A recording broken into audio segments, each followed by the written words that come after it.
yung sinasabi na yung ginawa mo doon sa tulong yung kay Tete nung lumabang ka, di ba? Boss Rich then. Welcome to my kingdom, shout my name. Boss Rich, D-O-N. Boss Rich, D-O-N. Boss Rich, D-O-N. Welcome to my kingdom, shout my name. Boss Rich, D-O-N. Paano yung sinasabi na yung ginawa mo doon sa tulong yung kay Tete nung lumabang ka, di ba? Ganun lang siya nung umpisa. Notice ako kay Titi noon. Wala talaga akong panalo sa kanya. Nung time na yun. Kasi maliit ako. Tapos yung diskarte ko, parang si Titi, the best boxer of the world yun eh. Famous pa si Titi sa UP noon. Tapos ako, literal na bagito lang. Magganong-ganon lang. Pero ang ginamit ko noon, utak. Alam ko may lakas ako.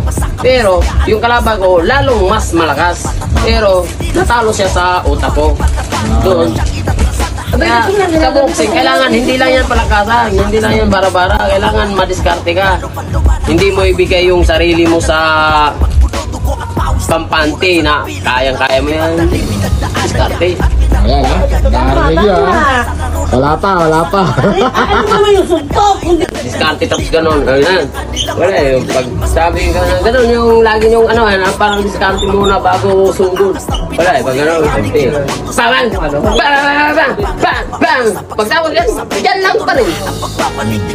Hindi pwede yan. Pero pagtapos mo sumundok, kahit marami, kailangan mo bilang, gano'n, tapos diskarte ulit. Kasi pag ano yan eh, parang sukatan yan eh.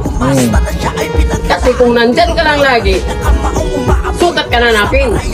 Parang nasusukat na kita, sige, suka, bang, nailagan kita, pero tingin ko, saan ka? Nandito ka pa rin. Tutay na, pagtapos ng ano mo, suntok mo dyan, bang, kasi alam ko, nandyan ka lang eh. Kung nandito ka, pagtapos mo suntok, susundok ako, nandito ka, hindi ka na matamaan kasi nandito, mila ka na eh. Pero sila, wala eh, nandyan na, no?